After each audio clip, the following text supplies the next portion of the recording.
5টা ডিপার্টমেন্টে শক্তিশালী হওয়া। কয়টা ভাই? এই নসিহতটুকু আমাদের ঊর্ধ্বতন কর্তৃপক্ষের কাছে আমি হাত জোর করে করতেছি, একবার হাত জোর করে। 5টা ডিপার্টমেন্টে এই দেশটাকে শক্তিশালী করতে হবে। কয়টা ভাই? 1 নম্বর শিক্ষা। 1 নম্বর, প্রত্যেক মুসলমানকে কোরআন এবং সুন্নাহর শিক্ষায় শিক্ষিত করতে হবে। আমি অন্য ধর্ম নিয়ে কথা বলছি না, তাদের মতো দিন পালন করে, লাকুম দীনুকুম ওয়ালিয়া দিন, লাকুম দীনুকুম ওয়ালিয়া দিন। তারা তাদের ধর্ম পালন করে করুক, আমাদের কোনো মাথা ব্যথা নাই। প্রত্যেক মুসলমানের বাচ্চাকে কোরআন সুন্নাহর শিক্ষায় শিক্ষিত করতে হবে এবং একই সাথে এই যুগকে চ্যালেঞ্জ করার জন্য যত সাবজেক্ট দরকার সব সাবজেক্ট আমাদেরকে শিখতে হবে ইনশাআল্লাহ। একমুখী শিক্ষা না, দ্বিমুখী শিক্ষার মেরুকরণ না, একদম দ্বিমুখী শিক্ষাকে একমুখী করে একটা কম্বাইন্ড এডুকেশন সিস্টেম চালু করতে হবে। যদি আপনারা না পারেন আমাকে দায়িত্ব দেন, আমাদেরকে বলেন যে ভাই বা ছোট ভাই, তোমাকে আমি 1 বছর সময় দিলাম, শিক্ষার বিষয়গুলো গোছায় দাও। বিনা পারিশ্রমিকে ইনশাল্লাহ করে দেব, কোনো সমস্যা।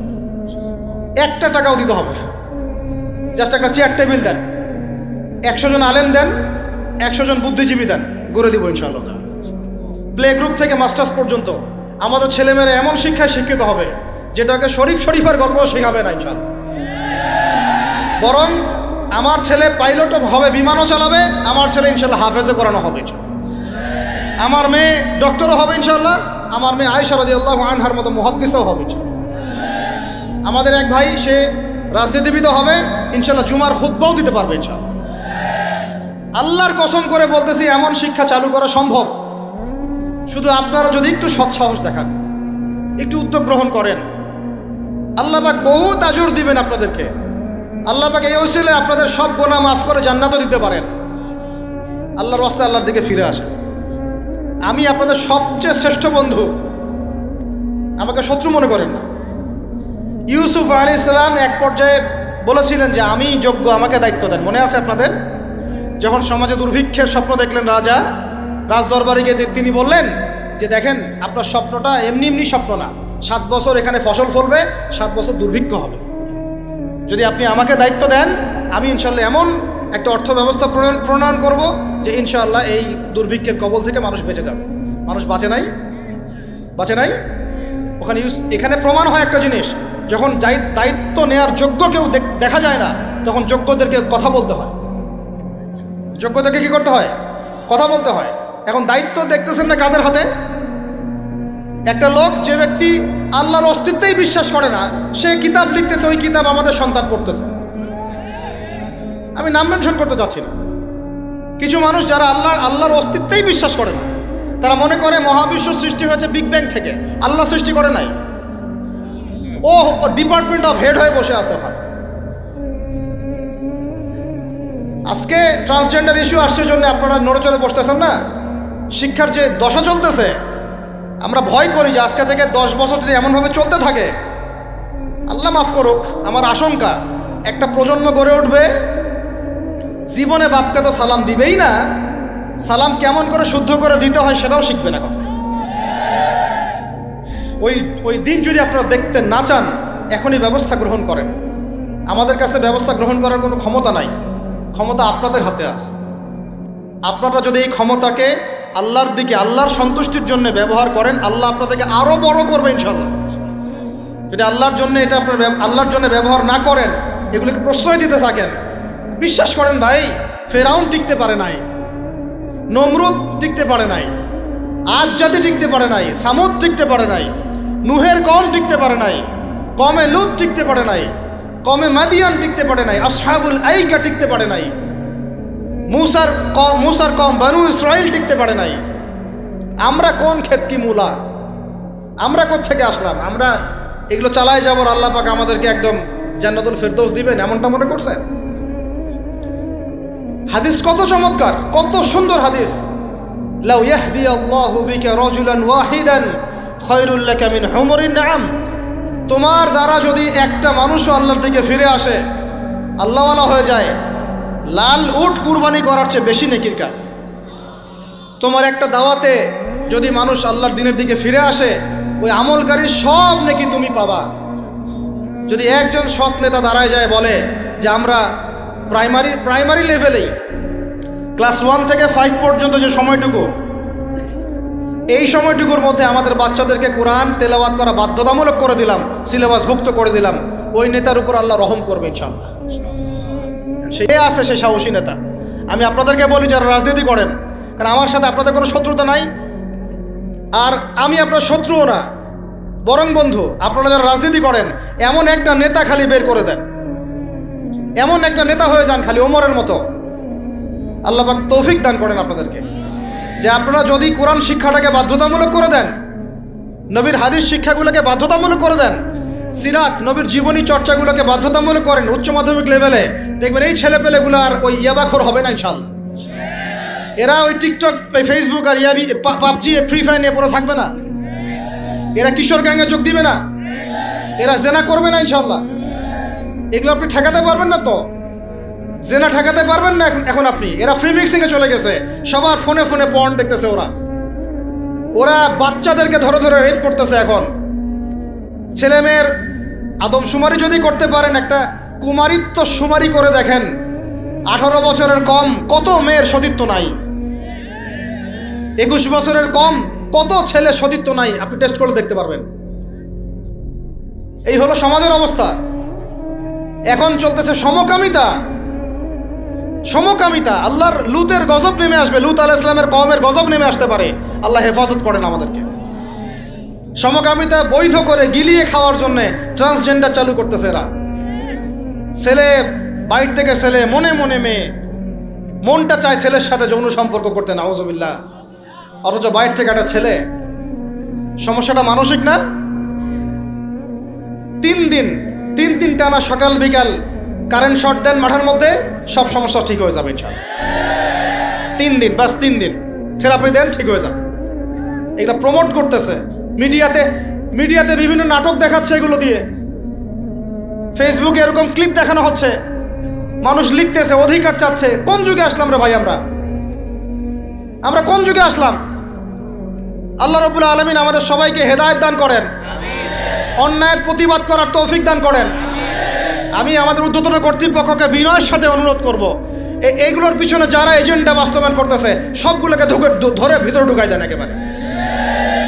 7 দিন রিমান্ডে রাখেন, ঠিক হয়ে যাবে ইনশাআল্লাহ। আপনারা খালি দাড়ি টুপি পাগড়ি জুব্বা দেখলেই সন্ত্রাসী মনে করেন?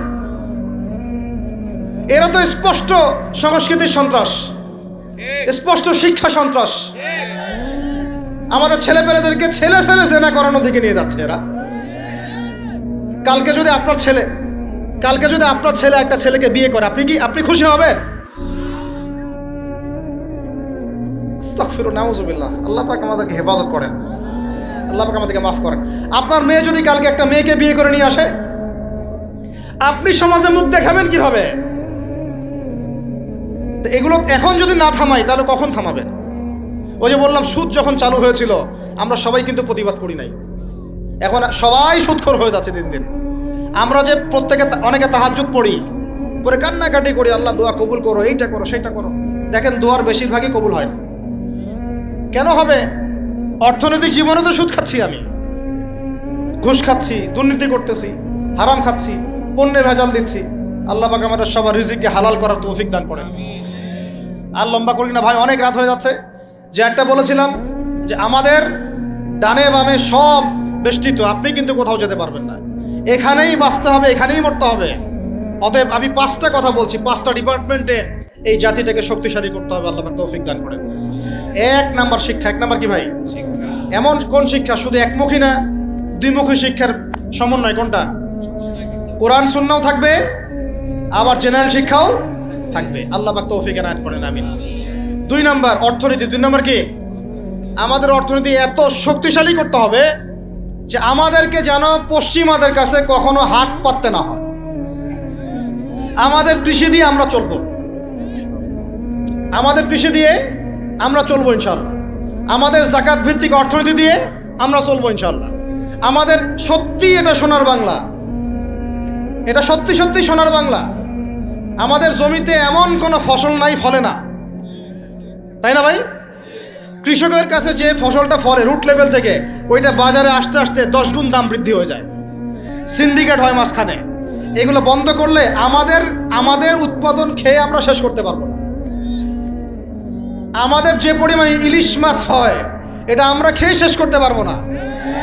আমাদের সমুদ্রে যে পরিমাণ সম্পদ আছে না, এটা উঠাইলে আমাদের জাতির মাথাপিছু আরো বেড়ে যাবে।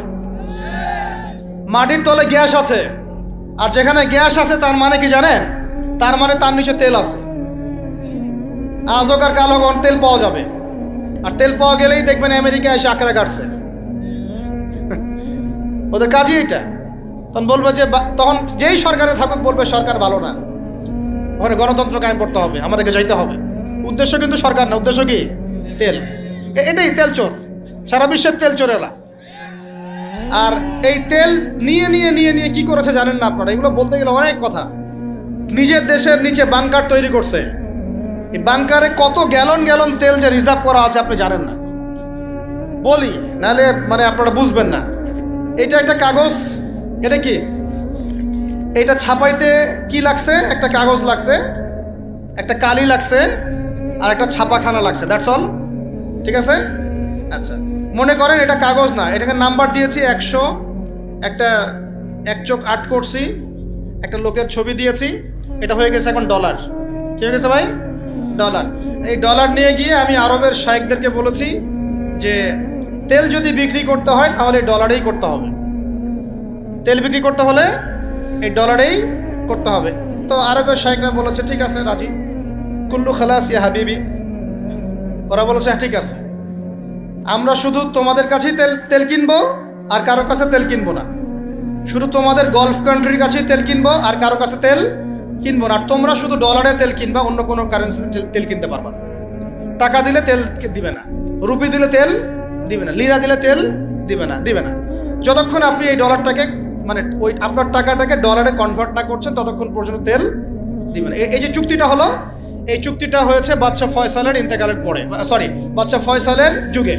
বাদশাহ ফয়সাল, কিং ফয়সাল রাহিমাহুল্লাহ, তার সময় আরব ইসরায়েল যুদ্ধের সময় তিনি তেল বয়কট করেছিলেন। তো এই চুক্তিটার নাম হচ্ছে পেট্রো ডলার মনিটরি সিস্টেম। কি বললাম বলেন? Petro dollar monetary system. এখন বলেন, ওলামায়ে কেরাম তো অনেকে আছেন এখানে, বলেন তো এই চুক্তিটা জায়েজ না জায়েজ? এক সময় কেনা বেচা হতো সোনা দিয়ে, কি দিয়ে? গোল্ড কয়েন দিয়ে, রূপার কয়েন দিয়ে। ওইটা দিয়ে নবী সাল্লাল্লাহু আলাইহি ওয়াসাল্লাম কেনা বেচা করতেন। ওইটার মান কিন্তু কখনো কমে যাবে না, যাবে? কখনো কমবে না। আসহাবুল কাহফ 309 বছর পর ঘুম থেকে উঠছে, ওই 309 বছর আগে পকেটে যে মুদ্রা ছিল ওইটা বের করে দিয়ে বলতেছে বাজারে গিয়ে খাবার নিয়ে আসো। বুঝেন নাই? আর আপনি আপনার এই যে 1000 টাকাকে পকেটে রাখে 309 বছর ঘুমান, ঘুম থেকে উঠে এটা বের করে দিয়ে বলেন খাবার নিয়ে আসো। ওই সময় 309 বছর আগে ওই 1000 টাকা দিয়ে যদি 1 কেজি গরুর মাংস পাওয়া যাইতো, 309 বছর পর বের করে দেখবেন ওই 1000 টাকা দিয়ে আপনি ডিম পাইতে পারেন, একটা বড়দের একটা কি ডিম বা মুরগি পাইতে পারেন। এটাকে ইনফ্লেশন বলি আমরা। কি বলি? ইনফ্লেশন। তো যাই হোক, ওইদিকে যাচ্ছি না। এখন এটা বুঝেন, এই যে ডলারটা আমি ছাপাইছি, আমার কোনো খরচ আছে? এই ডলারটা ওকে দিলাম, দিয়ে আমি তেল নিলাম। তেল মানে হচ্ছে এই বিশ্বের সোনা। তেল মানে কি? এই বিশ্বে এখন সোনা ফাংশন করে না মার্কেটে, তেলই হচ্ছে সোনার জায়গা দখল করছে। তো এখন এই ডলার দিতে আমার কোনো খরচ নাই। ডলারটা ওকে দিলাম, ওর কাছ থেকে তেল নিলাম, নিয়ে তেলটা আমি আমার দেশের বাংকারে রিজার্ভ করলাম। আমার কোনো লস আছে? আমার কোনো লস আছে? নাই। এখন এই ডলারটা যেহেতু রুলিং কারেন্সি, এটাকে ইকোনমিক্সের ভাষায় বলে হার্ড কারেন্সি, মানে শক্ত টাকা। কি বলে এটাকে? শক্ত টাকা। আর আমাদেরগুলো সফট, নরম। মানে হার্ড কারেন্সির মাধ্যমে বা এর আদলে সফট কারেন্সির মান নির্ধারিত হয়। বুঝতে পারতেছে কি? তো এখন যেহেতু ডলার হার্ড কারেন্সি, তো এখন ডলার না পাইলে আমাদের রেমিটেন্স বাড়বে না। এখন আরবরা ডলার নিয়ে জমানো শুরু করলো, আর মাশাআল্লাহ উঁচু উঁচু বিল্ডিং নির্মাণ করা শুরু করলো, আর ওই যে অরিজিনাল যেটা সম্পত্তির তেল ওটা দেওয়া শুরু করলো। এই হলো আয়ের উৎস। এই চুক্তির কারণে এই পশ্চিমারা এই তেলগুলো রিজার্ভ করে ফেলেছে। Petro dollar monetary system. আমি বলতে চাচ্ছিলাম অর্থনীতি এত সমৃদ্ধ করতে হবে যাতে করে আমরা ওদের কাছে হাত পাততে না। এই জন্য আমার দেশের মধ্যে প্রচুর সম্পদ আছে, গ্যাস আছে, তেল আছে, আমাদের এখানে কিন্তু চুনাপাথর আছে, আমাদের এখানে সামুদ্রিক প্রচুর সম্পদ আছে। এবং ওইটা যদি ভালো করে থিসিস করা হয় দেখবেন ওখান থেকে আর অনেক কিছু বের হবে ইনশাআল্লাহ। হ্যাঁ, মাশাআল্লাহ, ভেরি গুড। এটা বলতে চাচ্ছিলাম আমি, আমাদের সমুদ্রে ইউরেনিয়াম পাওয়া গিয়েছে। কেমিস্ট্রিতে কারা পড়েছেন? কেমিস্ট্রিতে কেউ পড়েন না এখানে? ইউরেনিয়ামের নাম শুনেন নাই? সবচেয়ে সেরা মূল্যবান ধাতুগুলোর একটা। এগুলো যদি সুষ্ঠুভাবে তোলা হয় আর যদি দুর্নীতি না থাকে, সরকারের সুষ্ঠু ব্যবস্থাপনা থাকে, সরকারের যেই থাক না কেন, বাংলাদেশ সমৃদ্ধ হবে ইনশাআল্লাহ। এরপর আবার কৃষি আছে। আমাদের জমি মানে সোনা, যা ফলাবেন তাই ফলবে। এখানে যা ফলাবেন, সৌদি খেজুর পর্যন্ত চাষ হচ্ছে এখন এখানে। চিন্তা করা যায়। মাছ, আমাদের বলে না মাছে ভাতে বাঙালি, এই মাছ খেয়ে আমরা শেষ করতে পারতাম না। আমরা তো আমাদের শত্রু নিজেরাই। মাছকে আপনি ফরমালিন দিয়ে নষ্ট করছেন, খাদ্যে আপনি ভেজাল দিয়েছেন, বাজারে আপনি সিন্ডিকেট করে দাম বাড়াইছেন। আমাদের গার্মেন্টস শিল্প, যে পোশাকগুলো আমরা নির্মাণ করি, এগুলো আমাদের পরে শেষ করতে পারতাম না আমরা। এগুলো এখন বেশিরভাগই বাইরে যাচ্ছে। তো অনেক প্রবলেম। এই জিনিসটা এক কথায় উত্তর হচ্ছে, যদি আমরা অর্থনীতি সমৃদ্ধ করতে না পারি, আগামী বিশ্বকে আমরা চ্যালেঞ্জ করতে পারবো না। উপরে যে বা যারাই থাকেন তাদের সাথে আমাদের কোনো দ্বন্দ্ব নাই। আমাদের একটা আহ্বান, উদাত্ত আহ্বান, করজোর অনুরোধ, শিক্ষার সাথে সাথে অর্থনীতি সমৃদ্ধ করার চেষ্টা করতে হবে। এর পথে বাধা কি তাহলে? এর পথে বাধা হচ্ছে দুর্নীতি। বাধা কি বলেন? এই একটা অভিশাপ জাতির উপর থেকে না সরাতে পারলে এই সোনার বাংলা আমরা গড়তে পারবো না ভাই।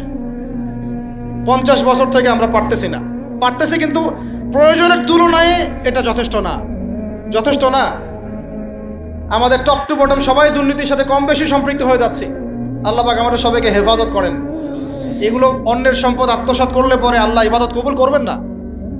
আল্লাহ পাক আমাদের সবাইকে সৎ হওয়ার তৌফিক দান করেন, সততা বজায় রাখার তৌফিক দান করেন। আর 3টে জাস্ট পয়েন্ট বলে শেষ করে দিব। 3 নম্বর পয়েন্ট হচ্ছে, আমাদের যুব সমাজকে নিয়ে সত্যিকার অর্থেই একটা কর্মমুখী পরিকল্পনা প্রণয়ন করতে হবে।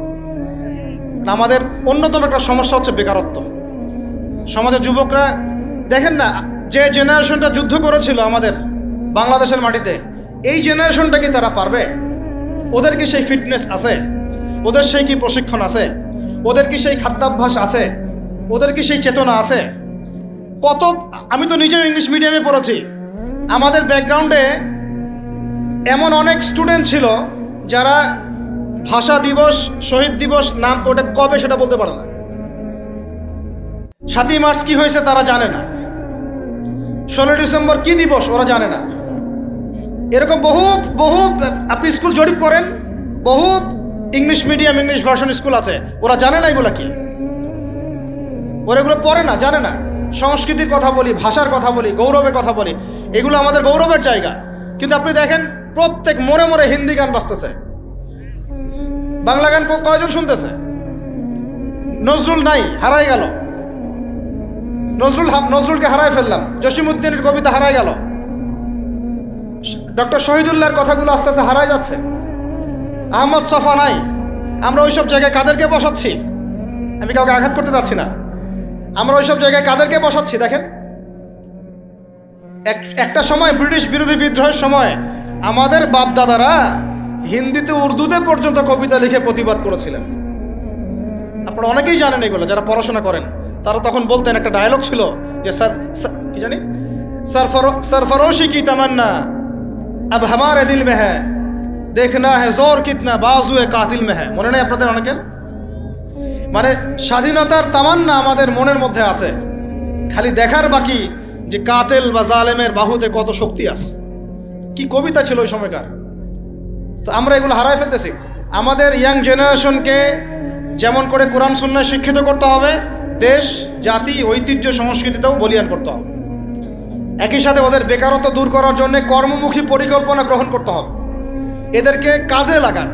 বেকার বসে আছে, অলস, সারাদিন মাথার মধ্যে দুনিয়া শয়তানি, সারাদিন মোবাইল, লুডো খেলে, পাবজি, ফ্রি ফায়ার, কাজ নাই কোন কাজ। আল্লাহ পাক আমাদেরকে এই ফিতনাগুলো থেকে হেফাজত করেন, আমিন। আর এই জায়গায় আমাদের এই স্বজন প্রীতি এগুলো ত্যাগ করতে হবে। প্রতিভা যার তাকে মূল্যায়ন করতে হবে। যদি আমার প্রতিভা থাকে আমাকে চাকরি দিতে হবে, ওই ভাইয়ের প্রতিভা থাকে তাকে চাকরি দিতে হবে। ওই ভাইয়ের প্রতিভা আছে, সে রিটার্নে ফার্স্ট হয়েছে, ভাই ভালো করেছে, ওকে অগ্রাধিকার দিতে হবে। কেন আমি দল করে বলেই আমার চাকরিটা হবে? কেন আমার মামা অমুক, খালা অমুক, খালু অমুক বলেই চাকরিটা হবে? কেন হবে? এই অন্যায় যদি চলতে থাকে আল্লাহর গজব নেমে আসবে। আর বিশ্বাস করেন, এই যে ট্রান্সজেন্ডার এগুলো কথা বলছেন না, এগুলো আল্লাহরই গজব। কার গজব? আল্লাহর পক্ষ থেকে গজব আকারে আসতেছে। 4 নাম্বার, 3টা বলেছি ভাই। একটা হচ্ছে শিক্ষা, আমরা শক্তিশালী হব কোথায়? শিক্ষা ইনশাআল্লাহ। 2 নাম্বার অর্থনীতিতে, 3 নাম্বার কর্মসংস্থানে। 4 নাম্বার হচ্ছে আমাদের এই জাতির একটা বড় অংশ, প্রায় 50% হচ্ছে মেয়েরা, মহিলারা। তাদেরকে কাজে লাগাতে হবে অবশ্যই। আমরা মহিলাদেরকে অনেক ক্ষেত্রে দিনই ক্ষেত্রেও পিছায় ফেলছি। আপনারা আসছেন, বসছেন, আওয়াজ শুনলেন, কয়জন মহিলা এই সুযোগটা পায়? কয়টা বাসায় মহিলাদের তালিম হয়? কয়টা দেশে মহিলা মাদ্রাসার সংখ্যা আসলেই কত? মহিলা আলেমা খুঁজে পাচ্ছি না। আমরা মাদ্রাসা প্রতিষ্ঠা করতে গেলে আলেমা খুঁজে পাচ্ছি না, যে মুফতি বা ইফতা ফারেক বা দাওরা হাদিস পাশ করা আলেমা খুঁজে বের করতে হচ্ছে। অনেকে দেখা যাচ্ছে, আমি নিজেদের কথাই বলছি, ইফতা দিয়েছেন, দাওরা ফারেক করেছেন আমার পরিবারের এবং বংশের অনেকেই, তার আগেই বিয়ে সংসার হয়ে গেছে, এখন সংসার নিয়ে ব্যস্ত। তাহলে এখন মেয়েদের মধ্যে খেদমত কে করবে? আমি আপনি কি মেয়েদের মধ্যে এইভাবে ওয়াজ করতে পারবো? ওদেরকে সামনে নিয়ে বসতে পারবো? ওদের সমস্যাগুলিকে আমরা সলভ করতে পারবো? তাহলে আপনার বোনকে দায়িত্বটা পালন করতে হবে, আপনার মেয়েকে বা আপনার স্ত্রীকে। তো সেক্ষেত্রে তো আমরা সেরকম স্ত্রী, সেই মেয়ে, সেই জেনারেশন তৈরি করতে পারছি না। অনেক আলেমের স্ত্রী পর্যন্ত দুনিয়াদার হয়ে গেছে এখন, সোনা দানা, গয়না গাটি, ভ্রু প্লাক, ফ্যাশন এগুলো করতেছে। হ্যাঁ, তো এগুলো থেকে আমাদেরকে বের হয়ে আমাদের স্ত্রীদেরকেও খাদিজা আয়েশা রাদিয়াল্লাহু আনহুমা তাদের মতো করে দ্বীনের পথে সহযাত্রী বানাতে হবে। আল্লাহ পাক তৌফিক দান করেন। আল্লাহ পাক আমাদের এই পুরো মা বোনদেরকে হেদায়েত করেন, তাদেরকে খাস পর্দায় থাকার তৌফিক দান করেন ইনশাআল্লাহ। আমাদের এই যুবকরাই সোনার বাংলা করবে ইনশাআল্লাহ, ইনশাআল্লাহ তাআলা। হ্যাঁ, দিচ্ছি। আর শেষ কথা, লাস্ট পয়েন্টটা শেষ করে দেই। লাস্ট পয়েন্টটা হচ্ছে ভাই, যে কোরআনে আল্লাহ রাব্বুল আলামিন এই বিশ্ব রাজনীতি ডিল করার জন্য অনেকগুলো হেদায়েত দিয়েছেন। আমি আলোচনার মাঝখানে কিছু এনেছি, যেমন সূরা মাইদার আয়াতগুলো, ইহুদি খ্রিস্টানদের সাথে আমাদের চলাফেরা কেমন হবে, মুশরিকদের সাথে আমাদের চলাফেরা কেমন হবে, আমাদের বাণিজ্য কেমন হবে, আমরা কাকে বন্ধুরূপে গ্রহণ করতে পারবো, কাকে পারবো না, এইগুলো ফলো না করতে পারলে একটা জাতি সমৃদ্ধ হতে পারবে না। তখন আমরা কিন্তু সবাই মিলে এইভাবে প্রতিবাদ করি নাই। আজকে যখন তারা একটা জিনিসকে প্রতিষ্ঠা করার চেষ্টা করতেছে ওদের স্বার্থে, ইসলামের বিপক্ষে, এখন আমাদের অনেকে টনক নড়তেছে যে আরে এ কি হচ্ছে, আমাদের মুসলমানদের বাচ্চারা এগুলো কি শিখতেছে। সমস্যা হচ্ছে আমরা সমস্যা আসলে শুরুতে বোঝার মতো ওই নূর, বাসিরা, হিকমা আমাদের এখনো পয়দা হয়নি। তখন শেষে গিয়ে একদম কুলে, কি বলে ওটাকে, মাঝপথে গিয়ে যখন দড়িয়ে যখন নৌকা ডোবা শুরু করে, তখন আমাদের হুঁশ ফিরে আরে কি হচ্ছে। তো আল্লাহ পাক আমাদেরকে বিজয় দিবেন, এটা প্রতিশ্রুতি দিয়েছেন। যে একটা নিয়ে কথা বলতে গেলে ভিতরে চলে গেছে। আমার সমস্যা এটাই, আলোচনা করতে গেলে একটু বেশি ভিতরে চলে যাই, পরে আর বেরোতে পারি না। আপনারা কি আলোচনা বুঝতে পারতেছেন? আল্লাহ পাক আমাদেরকে প্রতিশ্রুতি দিয়েছেন যে তোমরা দুশ্চিন্তাগ্রস্ত হয়েও না, তোমরা টেনশন করো না, ভয় পেও না, হীনবল হয়েও না, আনতুমুল আ'লাউনা, তোমরাই বিজয়ী হবে এই দুনিয়াতে এবং আখিরাতে, তোমরাই বিজয়ী হবে ইন কুনতুম মুমিনিন, যদি প্রকৃতপক্ষে মুমিন হয়ে থাকো। আমাকে বলেন, যারা আজান শুনেও নামাজে যায় না, এরা কি মুমিন? বলেন। আপনি মনে করছেন আমি জুমার নামাজ তো পড়ি, ঈদের নামাজ তো পড়ি। এমনও হতভাগা মানুষ আছে পৃথিবীতে যাদের নামাজ প্রথমবার তারা নামাজ পড়ে জানাজার নামাজ, আছে না ভাই? আল্লাহ পাক আমাদের সবাইকে 5 ওয়াক্ত নামাজি হওয়ার তৌফিক দান করেন, এবং কাজা নামাজ অনেকের আছে, আল্লাহ পাক সেগুলো আদায় করার তৌফিক দান করেন। আপনারা যখন হজ উমরা সফরে যাবেন, বেশি বেশি সেখানে নামাজ পড়বেন, কারণ ওখানে 1 রাকাত নামাজ হারাম শরীফে পড়লে 1 লক্ষ রাকাতের নেকি হয়, আর মদিনা মুনাওয়ারায় পড়লে, মানে হারামে পড়লে 1000 নেকি হয়। আর এই দুইটা আমরা খুব ভালো জানি, মিম্বরে আলোচনা হয় খুব, মাশাআল্লাহ, তাই না? তো নসিহত হচ্ছে ওখানে গিয়ে আমরা বেশি বেশি নামাজ পড়বো, নফল নামাজ, ঠিক আছে? কাজা নামাজগুলোও হিসেব করে আদায় করার চেষ্টা করবো ইনশাআল্লাহ। তবে হাদিসে আরেকটা জায়গা আছে, ওইটা আমরা ভুলে গেছি। আরও একটা মসজিদ আমাদের আছে ভাই, যেখানে 2 রাকাত নামাজ পড়লে জীবনের সব গুনাহ মাফ হয়ে যায়। ওইটা আমাদের পাঠ্যপুস্তকে নাই, আমাদের চেতনায় নাই, আলোচনায় নাই, মিম্বরে নাই, খুতবায় নাই। সেই মসজিদ কোথায়? ওই মসজিদ কি আমাদের না ইহুদিদের? কি মনে হয় আপনাদের? ওই আল আকসা কি আমাদের না ওদের? ওইখানে 2 রাকাত নামাজ পড়লে, সফর করে 2 রাকাত নামাজ পড়লে জীবনের সব গুনাহ মাফ হয়ে যাবে। ওইখানে আমরা এখন ঢুকতে পারি না। কারো কোনো ফিকির আছে? ইয়াংদেরকে বলতেছি ভাই, লেকচারগুলো আমাদের বেশিরভাগই ইয়াংদের জন্য। যে এই যে সেলফি, এই শোডাউন, একজন বক্তাকে আপনি দেখতে চান, ইসলামী সেলিব্রিটিজম, এগুলো যে চালু করেছি আমরা, এইগুলো দিয়ে দিন আল্লাহর জমিনে কায়েম হবে না। এগুলো ভালোবাসা মহব্বতের নিদর্শন না। সত্যি সত্যি যদি আমাদেরকে আপনারা মহব্বত করে থাকেন, এমনভাবে নিজেকে গড়েন যাতে বাইতুল মুকাদ্দাস জয় করতে পারেন। ওই দিন বুঝবো যে আপনারা আমাদেরকে মহব্বত করেন, আমাদের কথা শুনেন, মানেন, বুঝেন। এমন একটা জামা আমাদেরকে করতে হবে যার একজন নেতা থাকবে, একটা নেতা, একদম সামি'না ওয়া আতা'না, শুনলাম মানলাম, এমন নেতা। এত ইখতিলাফ, এত বিভক্তি চলবে না। মানে বিভক্তি, ইখতিলাফ থাকতে পারে মাসলা মাসাইলের ব্যাপারে, ফিকহি ব্যাপারে, কিন্তু এই এত দলীয় বিভক্তি থাকা যাবে না। এক টেবিলে আলেমদেরকে বসতেই হবে। আলেমরা যদি এক টেবিলে না বসে ঐক্যের দৃষ্টান্ত স্থাপন না করতে পারে, জনগণ ঐক্যবদ্ধ হতে পারবে না। বাংলাদেশের সবচেয়ে বেশি দরকার এখন ওলামায়ে কেরামের ঐক্য।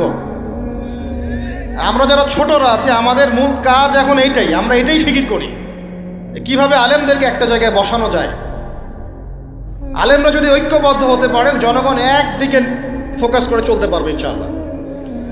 এবং তাদের মধ্যে যদি একজন আমির নিযুক্ত করা হয় এবং তার কথা যদি আমরা সূরাভিত্তিক মেনে চলি, ইনশাআল্লাহ বাংলাদেশ কেন, পুরা বিশ্বে দিন কায়েম করা সম্ভব।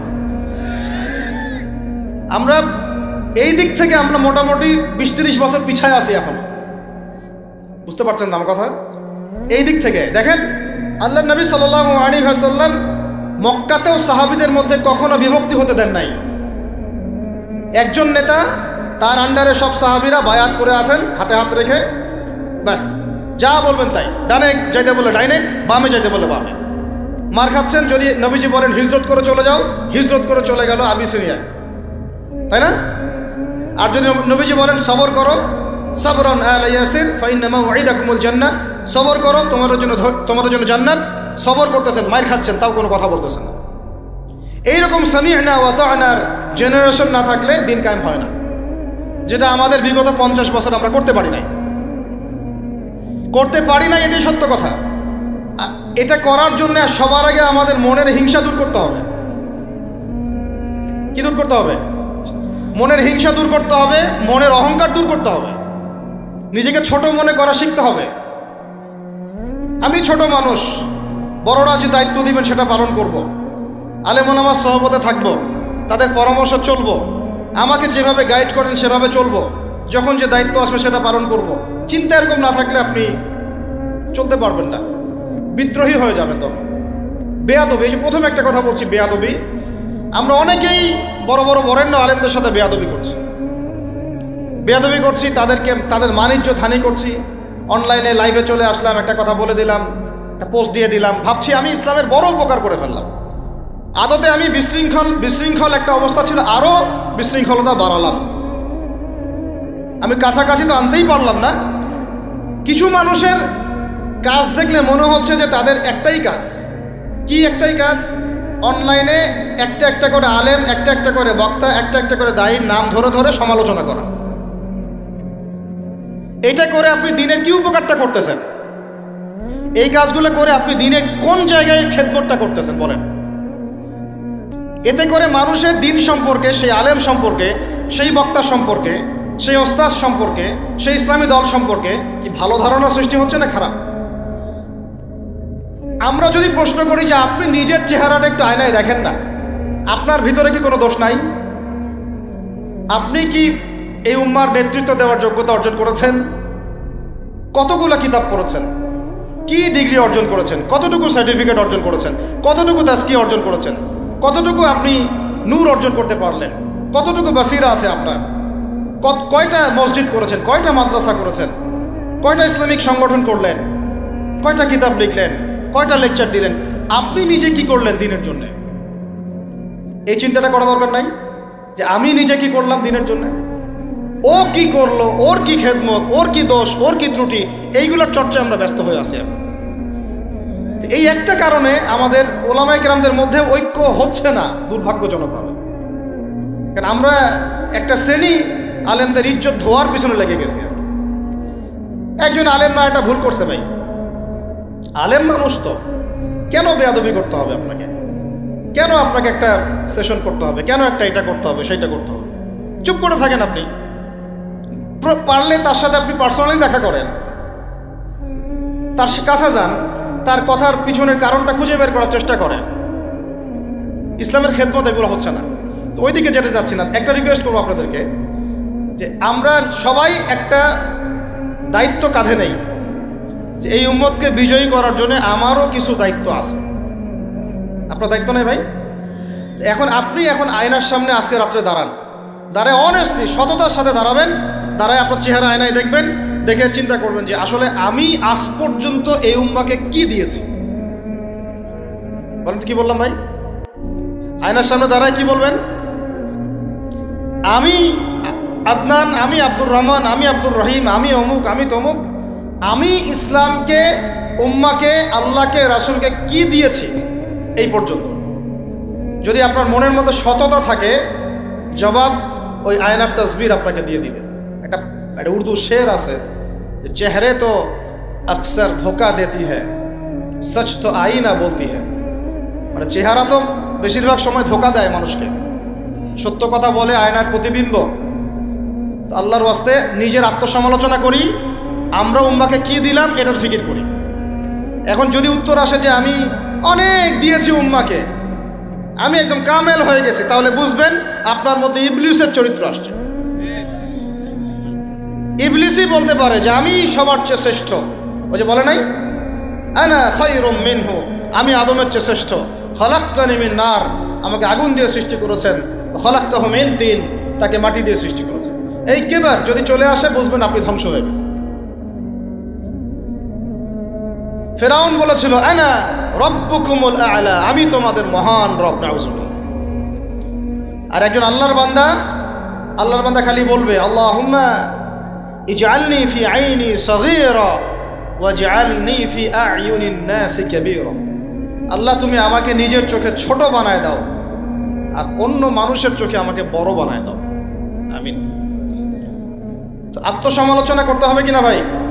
এখন যদি আমার উত্তর আসে যে না, আমি তো আসলে ভাই কিছু করতে পারি নাই, এই টুকটাক কিছু লেকচার দিয়েছি, এতটুকুই, এখনও আমি উম্মাকে ঐক্যবদ্ধ করতে পারি নাই, ওলামায়ে কেরামকে এক জায়গায় আনতে পারি নাই, আমি এখনও কোনো ইসলামিক বড় কোনো অ্যাসোসিয়েশন ফর্ম করতে পারলাম না, এখন পর্যন্ত আমি 100টা কিতাব লিখতে পারি নাই, এখনও আমি ইফতা দেওয়ার মতো বা মুফতি হওয়ার মতো যোগ্যতা অর্জন করিনি, এখনও আমার কোরআনের কত জ্ঞান শেখা বাকি, কত আলেমের সহবতের থেকে নূর নেওয়া বাকি, এখনো কত দূর যাওয়া বাকি। এই চিন্তাগুলো যদি মনের মধ্যে আসে, তখন দেখবেন রাতে আপনার ঘুম হারাম হয়ে গেছে। তখন আপনার প্রচেষ্টা চলবে ইনশাল্লাহ কিভাবে এগুলো আপনি অর্জন করতে পারবেন। ওই গুটি কয়েক মানুষকে দিয়ে দিন কায়েম হবে ইনশাল্লাহ। আমার কথায় রাগ করলেন নাকি? একটু মন খারাপ করলে আল্লাহ পাক ওই ওসিলায় যদি আপনাকে আবার দিনের দিকে নিয়ে আসেন, আমার লেকচার ওয়াজ করা সার্থক। একটু আঘাত পাইলে আমি খুশি হব। সরকার, প্রশাসন, আমজনগণ, আমাদের মা বোন, আপনারা, আমাদের পরের প্রজন্ম, কেউই আমাদের শত্রু না। আমাদের শত্রু বরং আমার বা আমাদের চেয়ে ভালো কোনো বন্ধুই নেই আপনাদের। আমার বা আমাদের চেয়ে ভালো কোনো বন্ধু নাই আপনাদের। যারা আছে এদের ব্যাপারে একটা স্টেটমেন্ট বলে দিই আমি, যে তুঝ জैसा दोस्त हो तो दुश्मन की कोई जरूरत नहीं। ওইরকম বন্ধু যদি থাকে তাহলে দুশ্মনের কোনো দরকার হবে না। এই বিশ্বে যারা পশ্চিমাদেরকে বন্ধু বানাইছে ওদের কোনো দুশ্মনের দরকার নাই। একদম খোলামেলা বললেন, ইসরায়েলের সাথে যারা আতাত করেছে ওদের দুশ্মনের দরকার নাই। পশ্চিমা আমেরিকাদের সাথে যারা বন্ধুত্ব করে চলছে এতে দুশ্মনের কোনো দরকার নাই। দেখে নিন, এদের চরিত্র হচ্ছে এরা একটা মুখ নিয়ে আপনার সামনে আসবে, ওদের একটা স্বার্থ পিছনে থাকবে, ওই স্বার্থ উদ্ধার করার জন্য বন্ধুর বেশে আপনার সামনে আসবে। এরপর স্বার্থ উদ্ধার করা শেষ, আপনার গর্দান নামাই দিবে। তারপর বিশ্বাস করতেছেন না? আমরা ওদেরকে চিনি, কারণ আমরা আল্লাহর কিতাব পড়ি রে ভাই। আল্লাহ পাক এই কিতাবের সূরা মাঈদার 51 নম্বর আয়াতে বলেছেন, ইয়া আইয়ুহাল্লাযীনা আমানু, হে মুমিনগণ, লা তাত্তাখিযুল ইয়াহুদা ওয়ান নাসারা আউলিয়া, তোমরা এই ইহুদিদেরকে আর নাসারা খ্রিস্টানদেরকে বন্ধুরূপে গ্রহণ করো না। কে বলেছেন ভাই? আমার কিছু বলার আছে এখানে?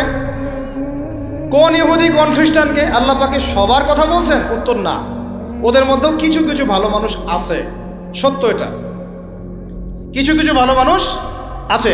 কারা তাহলে? কাদেরকে নিষেধ করলেন আল্লাহ পাক? আল্লাহ পাক বলছেন বা'দুহুম আউলিয়াউ বা'দ, ওদের মধ্যে কিছু আছে যারা একে অপরের বন্ধু। একে অপরের, বলেন তো ইসরায়েল আর আমেরিকা কি একে অপরের বন্ধু না বন্ধু না? এদেরকে বন্ধুরূপে গ্রহণ করতে আল্লাহ নিষেধ করেছেন। এই আয়াতটা এখন ওই মধ্যপ্রাচ্যের এই হাবিবিদেরকে কে বুঝাবে? কে বুঝাবে? এই জর্ডানের রাজাকে কে বুঝাবে? আমাদের সৌদের কিংকে কে বুঝাবে? লেবাননকে কে বুঝাবে? এই যে গলফ কান্ট্রিদেরকে কে বুঝাবে যে আল্লাহ পাক বলেছেন ইহুদি এবং খ্রিস্টানদের মধ্যে যারা একে অপরের বন্ধু, এদেরকে আমরা বলি জায়নিস্ট। কি বলি? জায়নিস্ট, মানে জায়নবাদী। এরা জায়নিস্ট মুভমেন্ট চালু করেছে সারা ওয়ার্ল্ডে। এদের উদ্দেশ্য হচ্ছে হোলি ল্যান্ডটা দখল করা, মানে ওই নীলনদ থেকে ইউফ্রেটিস পর্যন্ত দখল করে ওইখানে দাজ্জালের শাসন কায়েম করা, এটা ওদের লক্ষ্য। এই একটা লক্ষ্যের আগাচ্ছে। এদেরকে আল্লাহ পাক বন্ধুরূপে গ্রহণ করতে নিষেধ করেছেন। এই আয়াতটা আপনি ওদেরকে কিভাবে বুঝাবেন? আল্লাহ পাক আরো বলছেন ওয়ামা ইয়াতাওয়াল্লাহুম মিনকুম, আয়াত কিন্তু শেষ হয়নি এখনো। আল্লাহ পাক বলছেন ওয়ামা ইয়াতাওয়াল্লাহুম মিনকুম, তোমাদের মধ্যে হে মুমিনরা কেউ যদি ওদের দিকে মুখ ফিরাও, মানে ওদেরকে অ্যালায়েন্স রূপে গ্রহণ করো, ফাইন্নাহু মিনহুম, তুমি তখন তাদের অন্তর্ভুক্ত হয়ে যাবে। নাউযুবিল্লাহ। তার মানে কি তারা কাফের হয়ে যাবে? আমরা কি তাহলে এদের সবাইকে কাফের বলছি, তাকফির করছি? উত্তর না। যারা বলে আমরা এদেরকে তাকফির করেছি, এরা ডাহা মিথ্যাবাদী। এরা হচ্ছে ডাহা মিথ্যাবাদী। আমরা এ ধরনের মধ্যপ্রাচ্যের শাসকদেরকে তাকফির করি নাই, আগেও করিনি, এখনো করি না, ভবিষ্যতেও ইনশাল্লাহ করব না। আল্লাহ পাক কি বলছেন তাহলে? আল্লাহ পাক আয়াতের শেষে উত্তর দিচ্ছেন ওয়ামা ইয়াতাওয়াল্লাহুম মিনকুম ফাইন্নাহু মিনহুম, তোমাদের মধ্যে কেউ যদি ইহুদি নাসারাদের সাথে, জায়নিস্টদের সাথে জোট গঠন করো, ওদেরকে বন্ধুরূপে গ্রহণ করো, তাহলে তোমরা তাদের অন্তর্ভুক্ত হয়ে যাবে, আমাদের কেউ থাকবে না। এর মানে তারা কি হবে? ইন্নাল্লাহা লা ইয়াহদিল কওমাজ জালিমিন, আল্লাহ পাক এই জালেমদেরকে হেদায়েত দেন না। তার মানে তারা হবে জালেম। কি হবে? আল্লাহ পাক শব্দ ইউজ করেছেন কি? জালেম। অতএব যদি কেউ জায়নিস্টদেরকে মিত্ররূপে, বন্ধুরূপে গ্রহণ করে, সে ব্যক্তি হোক, সমাজ হোক, সরকার হোক, রাষ্ট্র হোক, সে জালেম হয়ে যাবে। কি হবে ভাই? সে কি কাফের হবে? উত্তর না। কাফের হবে, কি হয়ে যাবে? জালেম। ইন্নাল্লাহা লা ইয়াহদিল কওমাজ জালিমিন, আল্লাহ পাক জালেমদেরকে হেদায়েত দেন না। এই জন্যই তো মদের বার ওপেন করতেছেন, এখন কনসার্ট করতেছেন, হ্যালোইন করতেছেন, এইটা করতেছেন, ওইটা করতেছেন। কেন? আল্লাহ পাক নারাজ হয়েছেন। আল্লাহ পাক কি হয়েছেন? নারাজ হয়েছেন আল্লাহ পাক। এখান থেকে ফিরে না আসলে আল্লাহ পাক ধরবেন। তো এখান থেকে আপনি বুঝতে পারছেন যে পুরো বৈশ্বিক প্রেক্ষাপটে আমাদের অবস্থাটা কি। আরো একটা আয়াত আছে, এটা সূরা বাকারায়, এটা আরো মারাত্মক। এটা আল্লাহ পাক তার নবীকে বলছেন যে ওয়ালান তারদা, ভালো করে শোনেন যুবকরা, আল্লাহ পাক বলছেন ওয়ালান তারদা। আপনারা হয়তো অনেকে গ্রামার জানেন না, যারা মাদ্রাসা ব্যাকগ্রাউন্ডে তারা জানে, বুঝবেন। এখানে এমন একটা কথা বলা হচ্ছে যে কখনোই তারা সন্তুষ্ট হবে না। ওয়ালান তারদা আনকাল ইয়াহুদা, নাকি ইয়াহুদ, ওয়ালান তারদা আনকাল ওয়ালান তারদা আনকাল ইয়াহুদ ওয়ালান নাসারা হাত্তা তাত্তাবিআ মিল্লাতাহুম।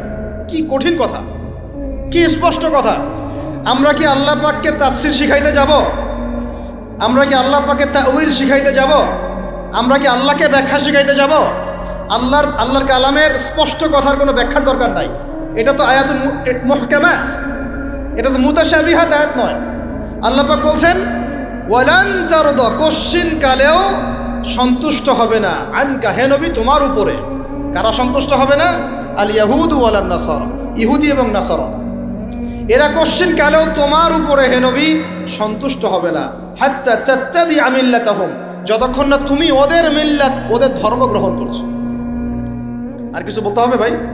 হ্যাঁ, আপনি যদি এখন ওদের শিক্ষা, ওদের সংস্কৃতি, ওদের রাজনীতি, ওদের বিশ্ব রাজনীতি, ওদের কূটনীতি, ওদের মানে যা যা আছে, ওদের যা কিছু আছে দর্শন, এগুলোর সামনে আত্মসমর্পণ করেন, বলেন হ্যাঁ এগুলো খুব ভালো, আমরা এগুলো মেনে নিচ্ছি, হ্যাঁ তোমরা আমার দোস্ত বন্ধু, ওরা আপনার কোনো ক্ষতি করবে না, কোনো ক্ষতি করবে না। কিন্তু যদি আপনি এগুলোর বিরুদ্ধে দাঁড়ান, না তোমাদের এইসব গডলেস উল্টাপাল্টা আল্লাহ বিরোধী শিক্ষা এগুলো চলবে না, তোমাদের সুদভিত্তিক অর্থনীতি চলবে না, তোমাদের এই আল্লাহ বিরোধী এই যে জিও পলিটিক্স চলবে না, তোমাদের এই মুসলিমদের উপর অত্যাচার নিধন এগুলো চলবে না, তোমাদের এইসব জুলুম নির্যাতন চলবে না, এইগুলো কথা যদি আপনি বলে ওদের বিরুদ্ধে দাঁড়ান, কথা দিয়ে দাঁড়ান, কলম দিয়ে দাঁড়ান, অ্যাসোসিয়েশন দিয়ে দাঁড়ান, বা একটা জাতিগতভাবে প্রতিবাদ করেন, বা আপনি ওদের জুলুমের বিরুদ্ধে দাঁড়িয়ে যান, বলেন যে না আমরা ফিলিস্তিনিদের পাশে আছি, প্রয়োজনে আমরা ওদের পক্ষে যুদ্ধ করব, এই ধরনের কোনো কথা যদি আপনার মুখ দিয়ে বেরিয়ে যায়, মুখ ফসকেও যদি বেরিয়ে যায়, দেখবেন ওরা পুরো শক্তি নিয়ে আপনার বিরুদ্ধে ঝাঁপায় পড়ছে। বুঝতে পারেন নাই মা? আর কেমনে বললে বুঝবেন আমার জানা নাই। এর চেয়ে আর খোলামেলা কোনো কথা বলা সম্ভব। এই হলো কোরআনের কথা। আরো আছে, আরো বলি একটা, নিতে পারবেন তো? এই আয়াতটা নিতে পারবেন তো? আল্লাহ নেওয়ার তৌফিক দান করেন। কোরআনের কিছু আয়াত আছে সবাই নিতে পারে না। কোন কোন আয়াত আছে শুনলে মানুষ মনে করে যে কোরআন তো আমার জন্যই নাজিল হয়েছে, আর কোন কোন আয়াত আছে শুনলে মানুষ মনে করে এই আয়াতটা নাজিল করার কি দরকার ছিল। নাউযুবিল্লাহ। এখন এই যুগ চলতেছে, সব মানতে রাজি, কিসের পর্দা, পর্দার কি দরকার? সব মানি কোরআনের, যাকাত ভিত্তিক, কিসের যাকাত, যাকাত দেওয়ার কি দরকার? সব মানি, চোরের আবার হাত কাটতে হবে কেন? মানবতা বিরোধী কাজ। সব মানি কোরআনের, ব্যভিচার করলে রজম কেন করতে হবে? এটা তো বর্বর মধ্যযুগীয় আইন। কথা বুঝতে পারে না? কোরআনের সবাই নিতে পারে না। কোরআনে 400 থেকে 450 জায়গায় আছে যে আল্লাহ রাব্বুল আলামিনের দিন প্রতিষ্ঠার জন্য তোমরা দাওয়াতের পাশাপাশি জিহাদ করো। কি করো? ওই শব্দ নিতেই পারে না মানুষ, শুনলেই যারা ইসলামের বিরুদ্ধে আছে, সরাসরি বিরুদ্ধে আছে, ওরা তো এমনি নিতে পারেই না, এটা আলাদা বিষয়। যারা দাড়ি টুপিওয়ালা কালিমা পড়া কিছু মুসলমান আছে, মুনাফেক নামধারী মুসলমান, এরাও নিতে পারে না। দেখেন নাই কি অবস্থাটা হইলো অক্টোবর মাসে, এই যে প্যালেস্টাইন ইস্যু নিয়ে এই প্রকাশ্য একটা জিহাদ চলতেছে ইহুদিদের সাথে, একদম স্পষ্ট, সবাই চিনতেছে কারা হকপন্থী কারা বাতিলপন্থী।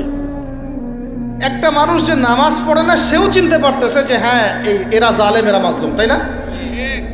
প্রশাসনের 98% ভাই এটাই বিশ্বাস করে যে ইসরায়েল জালেম, এই ফিলিস্তিনের ভাইরা মাজলুম। অনেক ভাইয়ের সাথে আমাদের দেখা হয়, কথা হয়, চা খাই। আল্লাহ পাক তো একটা জায়গা দিয়েছেন আলহামদুলিল্লাহ মহব্বতের। তারা বলে যে হুজুর, যদি সত্যি আমাদের সুযোগ থাকতো, বা আমাদেরকে যদি আল্লাহ পাক সুযোগ দিতেন, ওই রকম কোনো নেতা আমাদের থাকতো, আমরা সবার আগে গিয়ে ওখানে যুদ্ধ করতাম। তা আমাদের দেশের প্রশাসনের লোকজন বলেছে। কথা বুঝতে পারতেছেন? কিন্তু মুসলমান নামধারী, আলেম নামধারী, কিছু দাড়ি টুপিওয়ালা বুঝতে পারলো না যে ওই ভাইরা মাজলুম আর এরা জালেম। এরকম চলমান তাজা একটা জাজল্যমান ইস্যুতেও ঘুরিয়ে ফিরিয়ে ইনিয়ে বিনিয়ে ইসরায়েলের পক্ষ নেওয়া শুরু করে। এটা নিয়ে বলতে বলতে আমি ক্লান্ত হয়ে গেছি, আর আমি এগুলো বলতেও চাই না, আমার লজ্জা লাগে।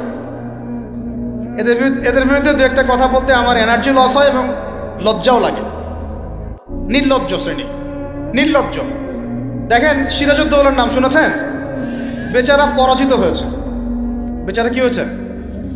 কিন্তু লড়াই করে পরাজিত হয়েছে। মীর জাফরের নাম শুনেছেন? ও বেটা ব্রিটেনের হাত ধরে জয়লাভ করেছে, জয়লাভ করে মসনদেও বসেছে, কিন্তু কিয়ামত পর্যন্ত মানুষ গাদ্দারদেরকে মীর জাফর নামে ডাকে। কথা বুঝতে পারেন নাই? তো সবসময় দুনিয়ার সাফল্য, দুনিয়ার বিজয়, দুনিয়ার আধিপত্য সবকিছু না। জনগণ সব বুঝে এখন। বাংলাদেশের ইয়াং জেনারেশন স্পেশালি, তারা অনেক পড়াশোনা করে এখন, বুঝে, আলেমদের সাথে থাকে। হক বাতিল এভাবে আপনি আলাদা করতে পারবেন না। হককে বাতিল, বাতিলকে হক বানাইতে পারবেন না। ইনশাল্লাহ হক হকের জায়গায় স্পষ্ট থাকবে, বাতিল বাতিলের জায়গায় স্পষ্ট থাকবে। এই সময়গুলোতে মানুষ বলেছে যে যে ভাইরা শিশু হত্যার প্রতিবাদ করতেছে, বোনদের ইজ্জত নিধনের প্রতিবাদ করতেছে, বোম্বিংয়ের প্রতিবাদ করতেছে, এদের আকীদা ঠিক নাই, এদের মানহাজ ঠিক নাই, এরা সঠিক মুসলমান না। এরকম অবস্থায় মানুষ বলেছে আইয়ুবী রাহিমাহুল্লাহ যখন আক্রমণ করে বাইতুল মুকাদ্দাস জয় করেছিলেন, উনারও আকীদা মানহাজ ঠিক ছিল না। এরকম অবস্থায়ও মানুষ বলেছে বাংলাদেশের মাটিতে বসে দাড়ি টুপিওয়ালা পাগড়ি জুব্বা নিয়ে বলেছে যে হামাস এটা বিচ্ছিন্ন জনগোষ্ঠী এবং ওই নাকি অপরাধী, সক্ষমতা নাই, কেন সে যুদ্ধ করতে গেল। বলেছে যে হামাসকে সৃষ্টিই করেছে নাকি ইসরায়েল। তো এই হলো অবস্থা। না এদের আকীদার কোনো সঠিক জ্ঞান আছে, না সত্যিকারের মানহাজের সঠিক জ্ঞান আছে, আর না ইতিহাসের কোনো সঠিক জ্ঞান আছে। হামাস সৃষ্টি হয়েছে 1994 সালের দিকে। কত সাল বলেন? 1989 থেকে 92 সালের মধ্যে একটা চুক্তি হয়েছিল।